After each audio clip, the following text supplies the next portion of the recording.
what is the best way to heal the emotions?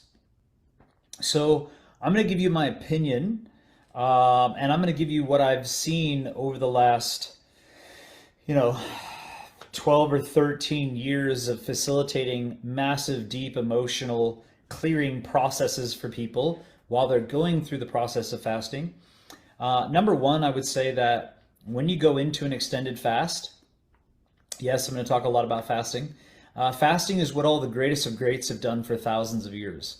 So when we talk about Pythagoras and Plato and Mohammed and Christ, Jesus and Buddha and Gandhi and all these people, people aren't just spiritual leaders automatically and becoming the most amazing, well-known individuals that we know about for thousands of years just kind of automatically. There were things that they were incorporating for removing their emotional blockages because all human beings have it. It's not like Pythagoras was just born, he has the perfect situation, and so therefore he became one of the greatest mathematicians and greatest individuals and changed the world as we know it, and Plato, et cetera, et cetera.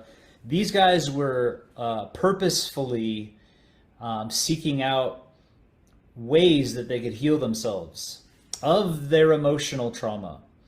We've all had childhoods where we've received trauma from mom, from dad, from brothers, from sisters, from uncles, from people, from school, from our teachers, from other, peers and people our age. Whether you remember it or not, trauma happens to all of us. And, when I've gone out on extended fasts, that's where I remember all of it. I actually have this natural process of going through this whole life review, literally back to the time when I was in 6th grade, 5th grade, 4th grade, 3rd grade, seeing all my friends, everything that was going on. And I believe that when we fast and we remove the distractions completely, no television, no phone, no dinging devices, and actually just a situation of fasting and resting, we'll hit a point of detoxification where we've cleared a lot of the heavy metals and the poisons and the things that we've been exposed to through our food and environment, et cetera, et cetera. And when that happens, there's a clarity that really comes in. And with a little bit of help and a little bit of guidance from your own mind, like actually going back and thinking about when you were a kid, thinking about your mother, thinking about your father, really going into some of the experience that we do remember of trauma, it's going to help to guide our consciousness back to discover these things. And I believe that just while you're fasting, going back and actually reviewing and having a level of clarity is super powerful. And I believe this because I've gone back to traumatic experiences, gone through it while I'm fasting, just in my own mind. And, a lot of times it's, I'm fasting, I've got all this energy, maybe not physically, but mentally I do, and I can't sleep at night. So I'm literally just meditating while I'm not sleeping, pretend sleeping, and I'm just taken, and I'm reviewing everything, present day stuff and relationships and just recent stuff and relationships and the way I show up.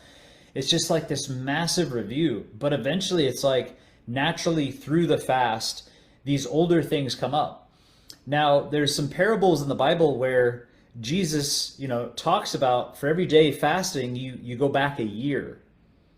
And it's believed that, and I've seen this over and over and over and over in my fasting retreats where somebody's on a water fast, we're doing 21 days, they're perfectly fine until they hit day 7. Day 7, they're puking, they're sick, there's just, appear to be dying. And when I go out and have a conversation, ask them do you remember where you were 7 years ago and what was happening? It's like every single time they're like, oh my God, that's when my father died and I went through all this stuff and holy shit, this is what I've been feeling right now. And this is the old emotional stuff and the sickness coming up once again. And another person, it's day 15, they're hit 15 years ago. It's exactly what was going on. So I personally believe the best way to heal our emotions is to fast and fast from the distractions. And that our own psyche, our own consciousness wants to heal itself.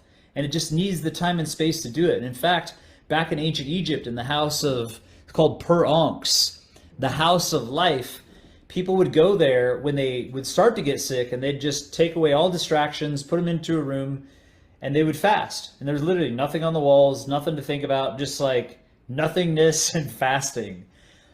And people would work out their own sickness and their own diseased states of thinking. A lot of it was psychological. And of course, in the fasting process, your body has time to heal the little digestive ails and to use the energy that would normally be used for digestion in the healing of sickness and disease. Now, there are a few modalities that I incorporated, of course, over the 10 years of running fasting programs in Bali, Indonesia. I tried to explore every modality you can imagine: tapping and craniosacral work and breath work and clearing techniques and releasing techniques from some of the greatest teachers and practitioners around the world. I literally flew and paid tens of thousands of dollars to people from Europe, people from Malaysia, people from Germany, like all, new German medicine techniques and all these different things to come in with, 10 to 20 people who had pretty full-on cancer and autoimmune diseases, et cetera, et cetera. And I was observing and doing. I was actually, every person that came in, I would have these sessions and be like, wow, this is amazing. Yes, let's try it. And some of them I'd be like, I don't know, it doesn't work for me, but maybe it'll work for everybody else. And I would watch and ask questions about what people connected with the most. Okay. And there were two methods by which I thought were the most powerful. And I don't want to discount any other methods, because there's a lot of methods that are super powerful, and they might, work for you or they might not. And so a lot of times it's a personal discovery of trying different methods and seeing like, wow, that one like really rocked my world, opened me up and helped me to like feel and clear. And a lot of times, we do need to feel in order to heal. It's a natural process. And I know this because going out fasting in the middle of nowhere, feeling great, nothing ever wrong with Tyler Tolman, just happy smiles, health guru, whatever.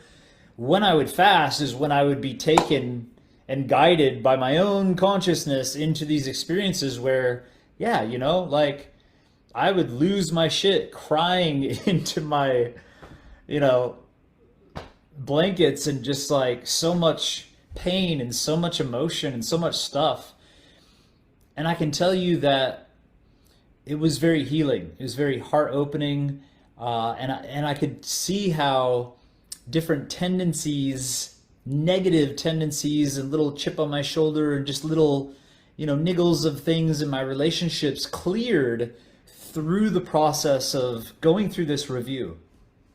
So I'm just going to say it. There were two methods that I believe were the most powerful. One of those was a cathartic form of breath work. And specifically, my teacher was Michael Adamides. He lives on the Sunshine Coast. He's like this little white-haired, older, enlightened man, most beautiful man you'll ever meet. And yeah, like he facilitates and has been facilitating for 30 years what's called rebirthing. And, I went through his retreats where we did rebirthing in a hot tub, we did rebirthing in a pool, we did rebirthing lying down, we did rebirthing standing up, we did rebirthing in all these different ways. And the thing about this rebirthing breathwork process is once you've cleared enough of the shit by having someone facilitate it, you can actually consciously guide yourself through your own rebirthing process. And so I did spend a long time like going through and doing my own rebirthing and just getting into these heightened states of awareness and being able to clear things and see things with more clarity, et cetera, et cetera. So there are different modalities of breath work. There's more gentle breath work, which is still super profound at clearing emotional trauma, helping regulate the nervous system, and the breath work also helps with blood chemistry and your immune system and so much more. And if you're on here and you haven't never done any form of breath work, like you're missing out on the best drug on planet Earth.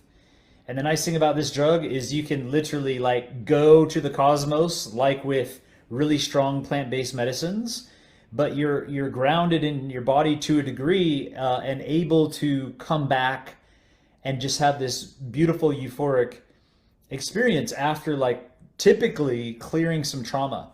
Because when we raise the vibration of the human experience and our consciousness through breath work, which is spirit, it's true spirit ritual, right? Spiritual means spirit ritual. It's the ritual of breath. Esprit or spirit literally means breath. And so our breath has the capacity to bring us into higher states of spirituality. And when you're doing it consciously, you're raising your vibration of spirituality. And when your vibration hits a certain point, the trauma that exists within our emotional body can no longer remain. And so we re-experience the trauma in order to feel it and see it and gain truth and insight as to why the trauma happened. I know it sounds crazy, but even in a few moments when you're in this, it's like time has collapsed and there's some really amazing things taking place, and we're able to really clear these traumas so that when we come back down to earth, we're no longer doing the spiritual breath. We cleared a lot of that stuff, and so we move forward with a lot more clarity. So that's one, is breath work. And another process I call clearing, and it's a very specific, it's more of a mental process. Breath work, you can just breathe and you don't have to think about anything, you're just breathing. And it's typically best to have somebody guiding you through the process. Like if I were guiding you, I'd ask you certain questions that would guide you to a direct point and then help you to go through that really quickly to clear it. And you can remove the things very fast. If you don't have anybody to guide you, you're still going to probably go through the process and clear it. It might just take longer, and you might have no idea what it even is. So this second process I've developed over many, many years from different modalities. And I was one of the healers at the actual fasting program with people with cancer and heart disease and autoimmune conditions and all these things that were going on. I would sit with people for about 2 hours at a time, pretty much all day, every day, throughout this program for 30 days. And so I really developed a skill of holding space and guiding people to these major emotional things. And I saw people go from majorly traumatized by these events to can talk about the event, have no reaction whatsoever, and they get it. They've gotten to those higher levels of understanding, but through the process of mentally going back and reviewing, going through the process. That clearing technique is what I've taught to some of my coaches. I've offered it to all of my coaches. A lot of them really took to it and came in and developed it, and they're running off doing amazing things and helping people to heal, doing breath work and this emotional clearing technique, and sometimes kind of putting it together as well, which is super powerful. So those are my go-tos. And I've always said, anytime you're fasting, every modality is going to work like 10 times better.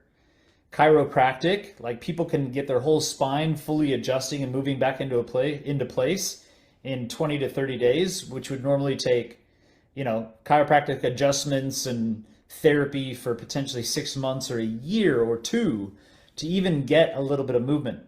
And that's been my response from the chiropractors that worked at my programs as well, saying, man, when people are fasting, everything just corrects itself so quickly. It's the same thing with emotional clearing. It's the same thing with pretty much every modality. And this is why it's so important when you're going to fast, to utilize these modalities. Because a lot of times you do a fast and you're kind of distracted by your family and, people coming along and your phone and movies and what you're used to doing. It's so important to extract yourself and maybe even invest in yourself a little bit and have some of these modalities facilitated while you're going through the process. Super powerful.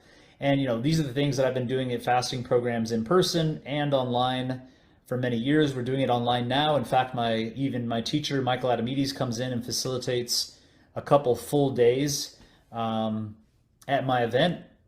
We do that fasting event a couple times a year. If you have the chance to join, it'd be amazing. If you're super budget, do a fast and find some local practitioners that you resonate with and just set yourself up with a schedule and go through the process.